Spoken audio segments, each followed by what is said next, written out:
Hey everybody, happy Wednesday. I'm just gonna wait a few minutes to give people an opportunity to join us. So I'm just gonna sit here and wait. Come on, y'all. Come on, y'all knew we was talking today. We're gonna be talking about 5 ways to leverage other people's money and resources, aka partnering, in order to successfully deliver your programs and services. So come on, join in, share it, please, like it. There's people out there who need this information too, so please pass it along. Gonna wait just a couple seconds more before I get into it. Come on, come on, come on, come on, come on. It always says my connection is weak. I need to maybe do this in another part of the house. Let me get closer to the window.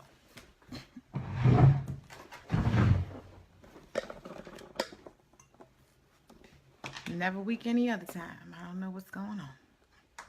We're gonna work with it.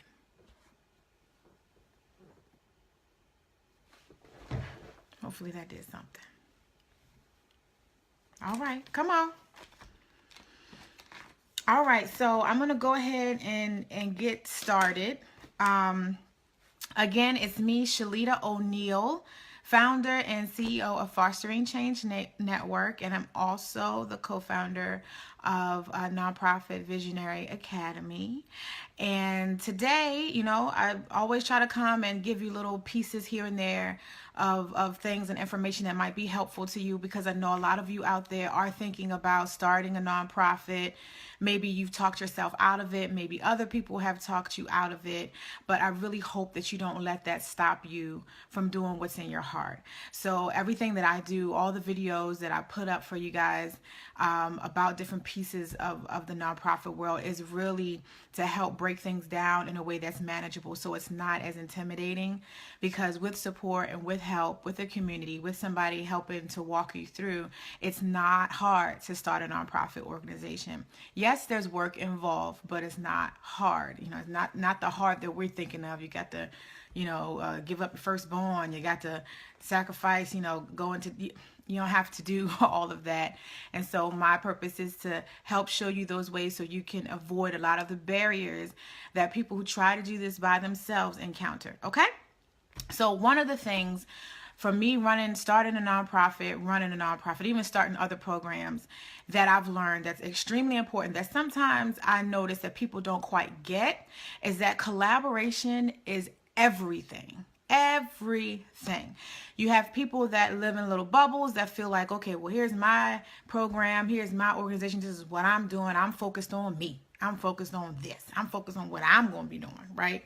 Not really understanding that there is power in uniting. There is power in collaboration, that there's nothing new under the sun. So somebody else is doing something similar to you, if not the same thing, right? We've got thousands upon thousands of nonprofit organizations in this country. And even in your neighborhood or your community, your city radius, there are thousands of nonprofit organizations that people have started to address certain social ills, right? But that is not, the idea is not unique. How you deliver your services and how you plan to address certain issues may be unique. But there are other people around you, I promise you, that are really wanting to help solve the same issue.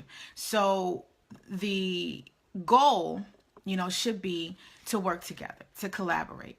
So when I say leveraging other people's money and resources, it sounds kind of sneaky, but leveraging means that you actually have something to bring to the table, right? So you have something you're putting on the scale as well, and somebody else is putting what they have on the scale to balance it out.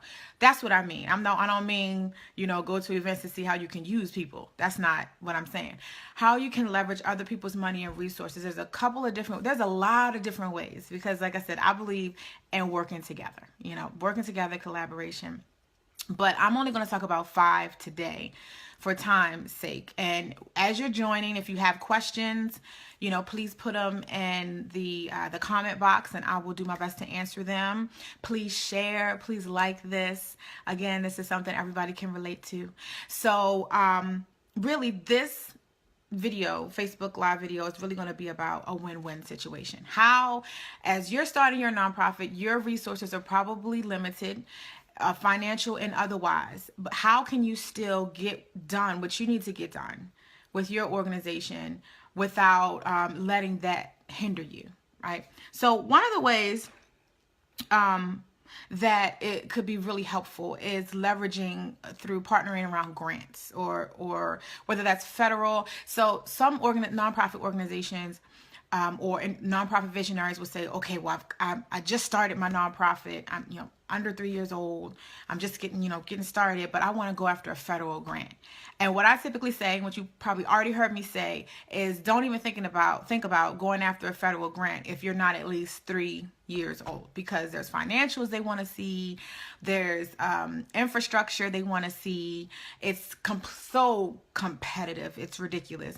But there are other ways that you can still get funding from a federal grant without going in as the lead.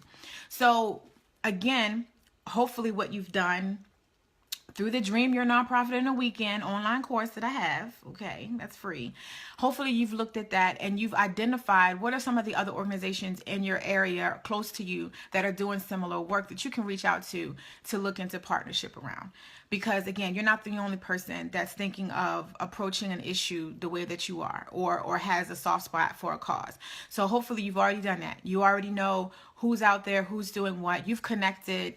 You've let them know what you'd like to bring to the table, because and a lot of these organizations have been around way longer than you. So I would suggest to find those key players, those large nonprofit, and even maybe not necessarily large in size, but large in influence, that are close to you, that are in your community, that are doing similar work to you, to connect and see how you can be in a collaborative spirit. How can you contribute to them and let them know in transparency what is it that you need support and help around, because they may have already applied for a federal grant in the past and have been successful in getting that grant. So your best bet as a newcomer on the block is to offer them a service as a subcontractor in order to get funds for the work that you're doing. So federal, I'm not saying federal grants is completely out for new nonprofit visionaries and new organizations. It's just that you will not be a lead on the grant, which means you're not the one writing the grant, submitting the grant. Your financials, your stuff is not, you're not the lead. You would be somebody as a subcontractor to a lead organization or agency. So make sure that, that's a way to leverage other people's, funds, resources. You're bringing something to the table, something they need, and they identify that they need. And in the same token, they're taking the lead, they're applying for funding. And that's not just for federal grants. That's also for local, state grants, contracts. Make sure you identify those other organizations in the community that are already influential, that are already connected, already doing great work, but maybe there's a piece missing or a gap that you feel that you can come in and be of support in some way around leveraging resources. So that's one, okay? The second one is, let's say you've gotten up and running, you've gotten your seed dollars, you have your marketing, your logo, your website, you've gotten out there, you've had your launch event, so people are starting to hear a little buzz about who you are, and people are starting to contact you for help. So that's the next thing. You get out here, you get things going, then people are going to say, okay, I need that resource, because clearly what you have and what you're offering is needed. So people are going to start reaching out to you for support and for you to follow through on what it is you said that your organization is going to do. With that, you're going to need people to help you do that. So you're going to need staff members.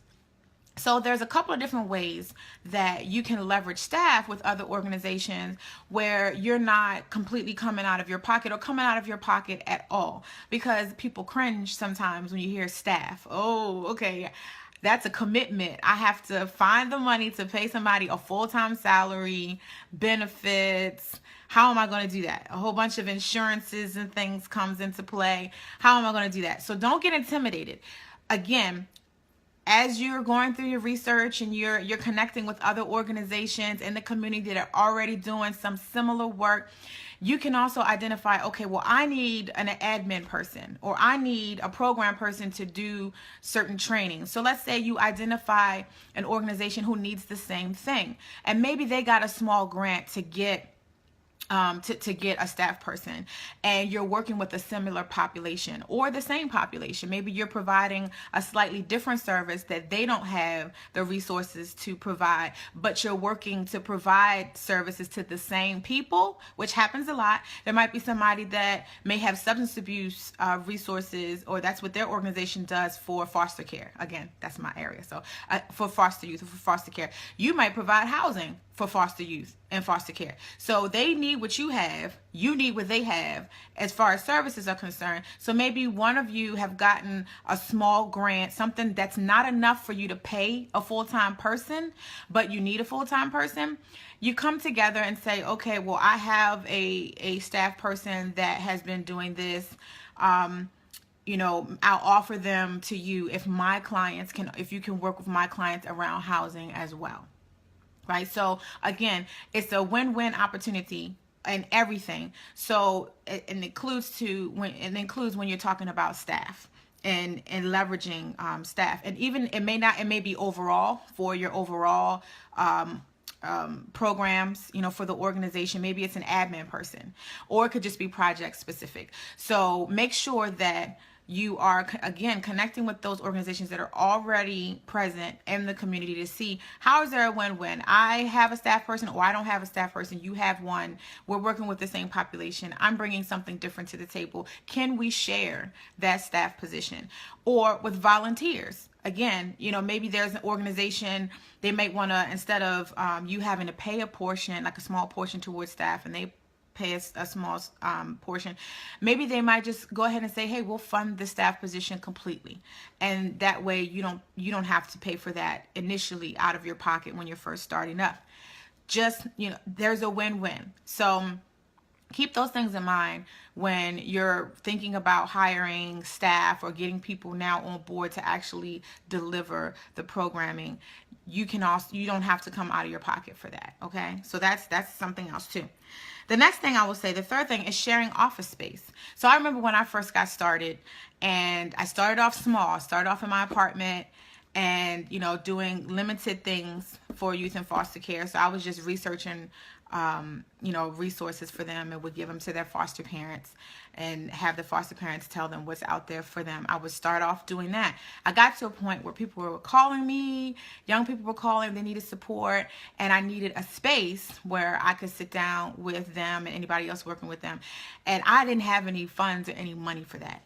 So I identified an organization who I had partnered with in the past. I think I came in to speak to their young people at some point, and they had an office space that they were moving into in Baltimore City, and that's where I needed to be. They had extra space, and in exchange for me being able to have an office and use their common areas, I provided training to their young people that were, you know, in the foster care system. So it was a barter situation. I didn't have the money for office space, but I needed it, and they didn't have the funds to pay for a full-time training person for their young people, and they needed that. So we both needed something win-win. We came together to leverage each other's resources.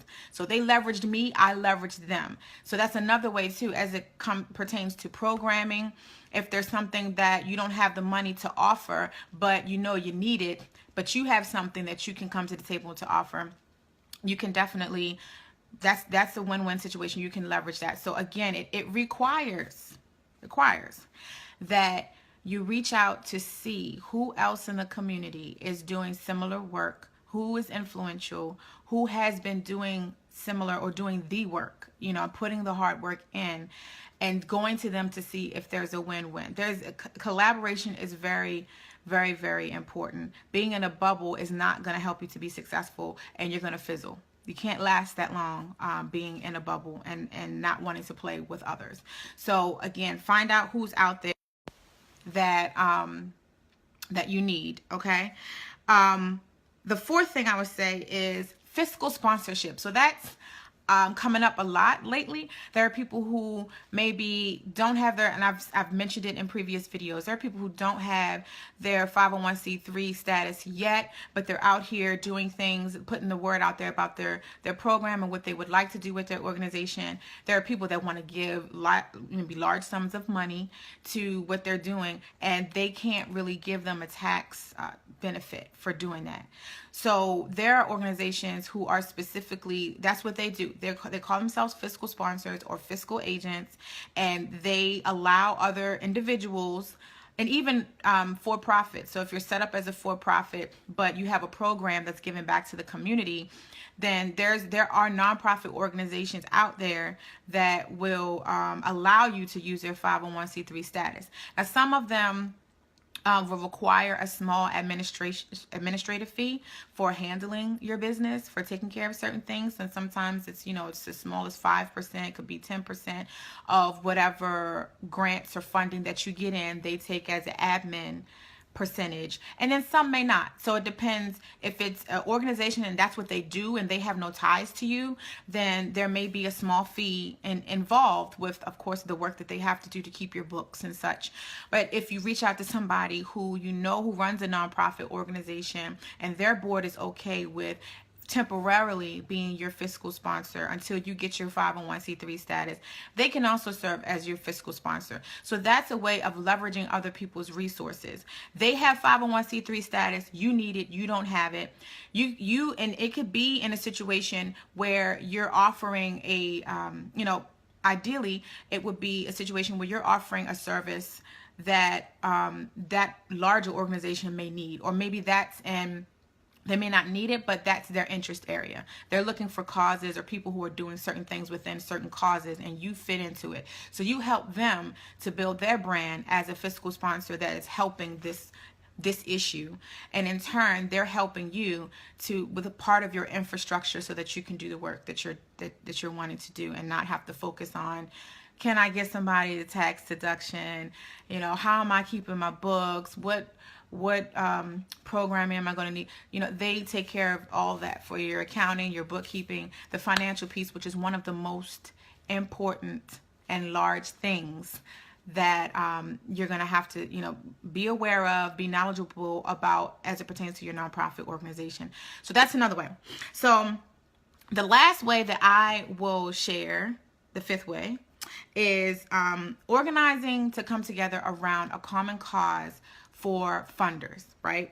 So earlier I talked about contracts and federal funding, but there's also a lot of foundations that foundation funders that want to fund certain causes in the community, and they are torn and pulled in so many different directions.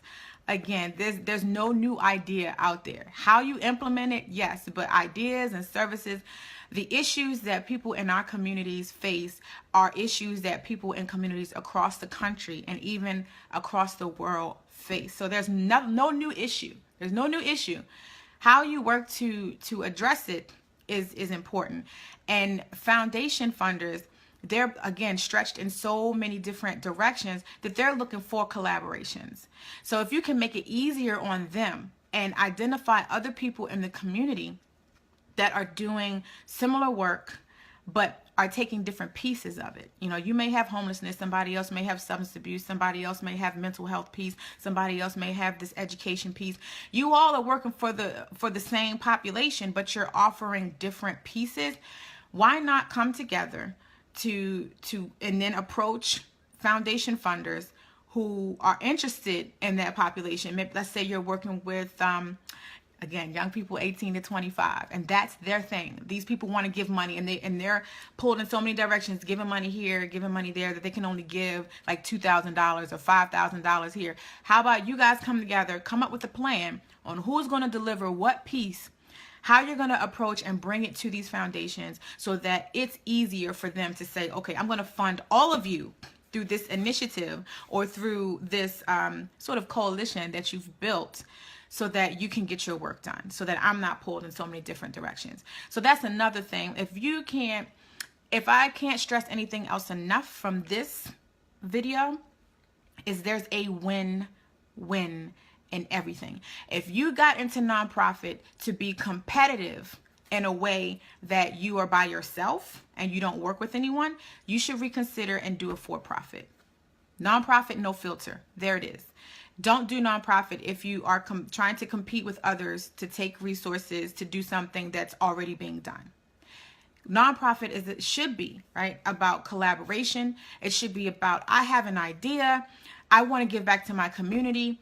Let me go see who's been out here in the trenches. Let me go see who the community recognizes as being important and influential and contributing so that I can add value, not to take away, not to create a competitive, oh, well, I don't like her, so I'm going to go out here and start my thing and take her ideas, kind of, sort of, and then create my own little thing where don't do that. Please don't do that. This is about collaboration. There's a win-win, because at the end of the day, y'all know I like to say that. All in all, the end of the day, in conclusion, it is about the people who you are working to help. It's about the people. It's about making sure that whatever it is that you're providing is going to change somebody's life. Not about ego. Not about, oh, I need to do this because I feel a certain kind of way about me. I have to prove something to me. When you get into it for that reason, then you're not going to be successful. It makes it 10 times harder to do what it is you need to do when you think you have to do it by yourself. There are people out here who want to support you, that the way that you're thinking about your idea is different. It is. Again, the issues aren't different, but the way that you may bring a little spice to it, a little twist to it. You may bring something to it that other people don't, and there's value in that.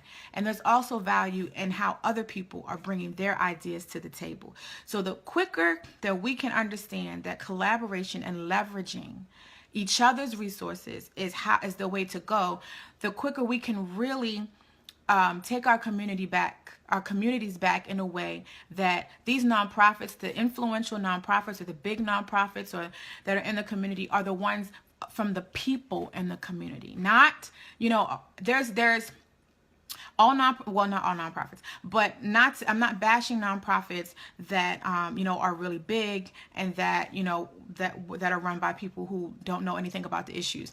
I'm not bashing that. What I'm saying is that we're at a point right now in this country that there are going to be resources that are in the communities that have been given to the communities by the government, by wherever, that are going to disappear. And the things that we've become dependent on are not going to be there anymore. So us in the communities are going to be those resources. We're going to have to figure out a way to come together like we used to and support each other and creating solutions for what we need in the community. And the day when we can look around and the majority of the larger organizations in our communities that are getting the supports reflect the people in the community, we will know that we've been really good at leveraging and creating win-win situations with each other. Okay, so right now, more than ever, it's important that you seek out others that are wanting to do similar things and provide similar services and partner to create that win-win to leverage resources. So to recap, because I like to talk a little bit. So let me go back so that I make sure that you're actually getting what I'm sharing. So the first way you can leverage other people's money is through partnerships on grants, federal, local, and state. You may not be eligible, but there may be another organization that's been around a little bit longer that provides a different service but needs something that you offer that they can subcontract with you. So make sure, again, that you're doing your research on what organizations are there and that you're meeting with them to collaborate to see what these types of opportunities might be. The second thing is leveraging staff for the organization overall. So it might be an admin person that you need, and you're providing a service that another organization needs as well. So you come together, and they maybe can either completely pay for a staff person that's helping you do your work, as well as, them doing their work, or that maybe you have a small amount of money and they have some money, and you can come together to make sure you have people to actually deliver your programming and services, because people are going to start calling you once you get out there letting people know what it is that your organization is providing. So that's another one, leveraging staff. The third one is sharing office space. So you can, again, find another organization that may have an extra space for you in their office, and in exchange, you may not have any money, because, starting up, we don't have any money, but you can offer something to them, maybe training for their population, or a service for their population that they do not have to pay for, but they need. So you can barter situations. You can barter programming. You can barter for space. You can do that. So that's number 3. The fourth piece is fiscal sponsorship. So you need a 501c3 status. You don't have it yet because your paperwork is still pending, or maybe you don't want to have a 501c3 status and you just want to do the work. You don't want to worry about overhead and all those other type of insurances and stuff like that. Okay, that's fine too. But find a fiscal sponsor. There's fiscal sponsors, organizations out there that do this. They'll let you use their 501c3. Some of them will charge an admin fee. If you know the person who runs a nonprofit, maybe they won't. But again, that's leveraging a win-win situation. You need their 501c3. You're delivering a service or in a field that feeds into the causes that they care about. Everybody wins. Everybody's happy, right? Fiscal sponsorship. So that's that. The last one is organizing with other smaller nonprofit organizations that have similar interests, that are trying to apply for similar pools of money specific to foundation dollars. I mean, you can do this for anything, but when we're talking about the foundations in the community and how fragmented and pulled in different directions that they are, make it easy for them.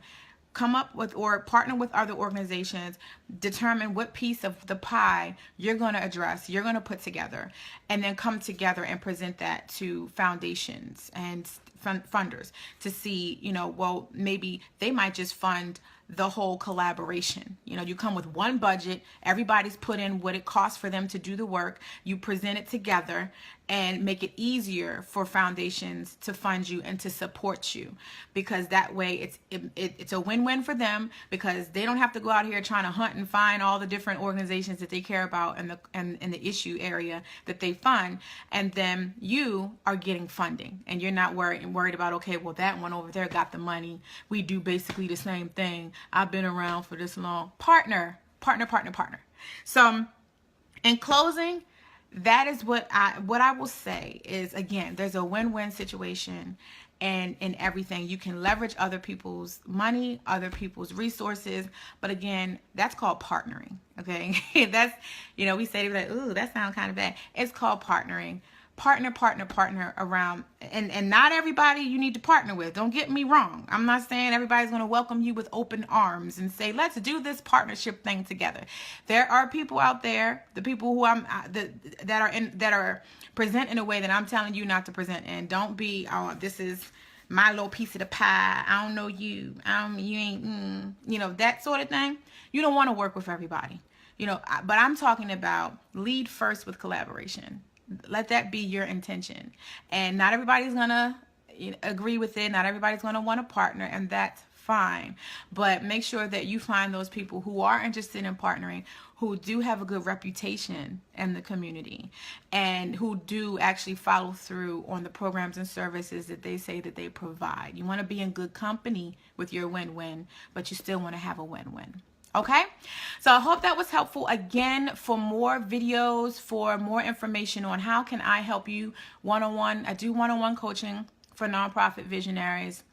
We have an online nonprofit visionary academy. So if you're just getting started, you want to, see what are the different pieces that you need to look at, please make sure you go to ShalitaO'Neal.com. I'm going to put that in the description as well, so that, you'll have that. And I'm excited, we're going to be having a nonprofit no filter boot camp on Saturday, March 4th of 2017. So put that on your calendar. So all the stuff I've been telling you, I'm a visual person. person. I like to work one-on-one with people. I like, to ask questions. So if you're that type of person and you need that type of support and you're serious about starting your nonprofit, then go to the website and look at, you get more information on what we're going to be doing, and you need to register now because there's not that much space. Okay.